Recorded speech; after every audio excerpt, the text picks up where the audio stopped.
بسم الله الرحمن الرحيم. الحمد لله رب العالمين، والصلاة والسلام على أشرف الأنبياء والمرسلين وعلى آله وأصحابه أجمعين، وأشهد أن لا إله إلا الله وحده لا شريك له، وأشهد أن محمدا عبده ورسوله صلوات الله وسلامه عليه. أما بعد، أنا أتابع ما يجري أو بعض ما يجري في منطقة الحوز عن طريق بعض إخواننا العاملين في بعض الجمعيات التي خرجت من مدينة تطوان، تصلني معلومات وأخبار وملاحظات. اجتمعت عندي بعض ملاحظات سأشاطركم وأشارككم ببعضها، وهي في غاية الأهمية. أحد الإخوان قبل قليل طلب مني أن أسجل هذا المقطع على عجل، يبدو أن الأمر يستحق ذلك. وهذه بعض الملاحظات أرجو من الإخوة أن ينتبهوا، إخواننا وأخواتنا ينتبهوا، هذا الأمر هذا مهم جدا. أول مسألة متعلقة بالشائعات.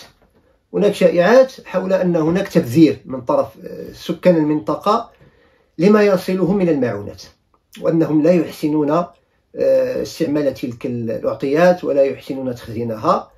الذي أخذه إخواننا من شفاه المتدخلين والشاهدين من سكان المنطقة، وهذا أمر يعرفه الناس، أن سكان منطقة الحوز من أحسن من يخزن ما يحتاج طوال فترة الشتاء. تصوروا راه 3 شهور ديال الثلج، ديك الناس لا يجدون شيئا يصل إليهم من الحاجيات ديال الطعام وغيره، فهم يخزنون ما يحتاجونه في فصل الشتاء. فبالتالي القول بأنهم يبذرون هذا كلام فارغ، يعني لا علاقة له بالواقع. ولذلك الإشاعات خايبة الإخوان بزاف، فيها إساءة لسكان المنطقة، وفيها نوع من التثبيط لمحاولات استمرار المساعدات، لأن ما تظنوش على أن المساعدات التي وصلت رغم كثرتها كافية. هاد الناس راه داخلين على فترة شتاء بارد، فهناك ثلوج وستقطع الطرق، فبالتالي كلما خزنوا، خصوصا من الأمور التي تخزن، راه هذا أمر جيد. من الأمور الأخرى أنه يقال إن المواد الغذائية ترمى في الشوارع وفي الطريق. لا، هو ماشي ترمى، هذيك لا يجدون محلا لوضعها فيه، بمعنى الديور سقطت وخربت وهدمت، فأين توضع المساعدات؟ نعم، بعض الأماكن تصل المساعدات وتخزن في الدور، لكن ماشي بأي مكان يمكن تخزين هذه الأمور. فبالتالي توضع على جنبات الطرق، تفرغ من الشاحنات إلى أن يحين الوقت لتوزيعها عن طريق التخصيص لكل جهة معينة. كاين إشاعات كتقول بأنه بعض الديور تخزن فوق الطاقة. بعض الإخوان ديالنا دخلوا إلى هذه المنازل وعاينوا معاينات الشرطة للبيت، يعني حتى واحد الأخ كيصور وكيضحك. يعني وأنا أقول لكم أنا معلوماتي أستقيها من أناس يشتغلون تحت منضوين تحت يعني شعارات جمعوية، بمعنى هاد الناس هادو كينتميون لجمعية تعمل في المكان، ماشي من هب ودب.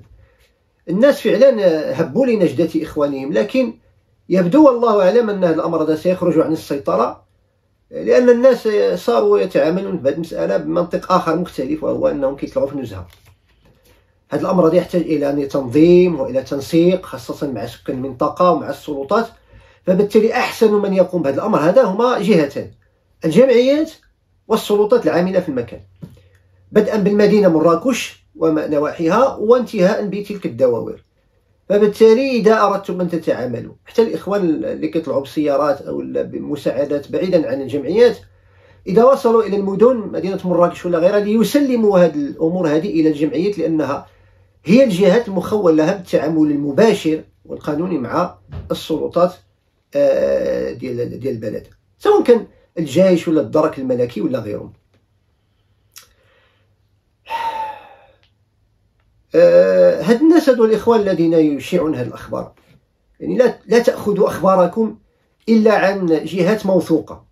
الناس كيتكلموا باسم جمعيات، إعلاميون ثقات، سلطات، أو لا شهادات من سكان المنطقة.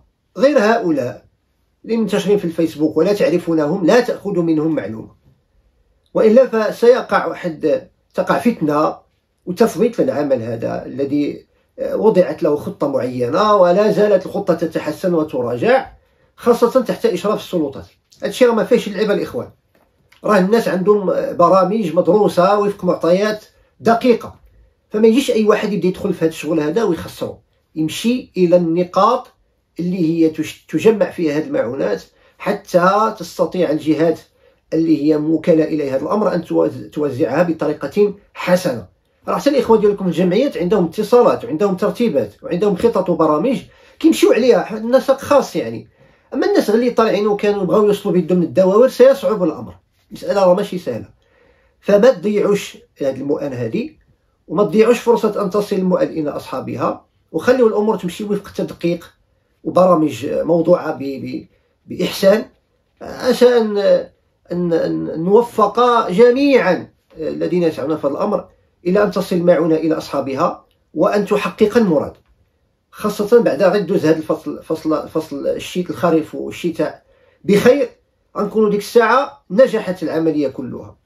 أما نفسدوها بتدخلات غير مسؤولة ثم إشاعات تنشر على مواقع التواصل الاجتماعي، هذا خلل ينبغي إصلاحه. هاد الناس هادو ينبغي أن يضرب على أيديهم، وإلا سيفسد العمل أو يفسد بعض العمل، لأن العمل كبير وما يقدرش أي واحد يفسده.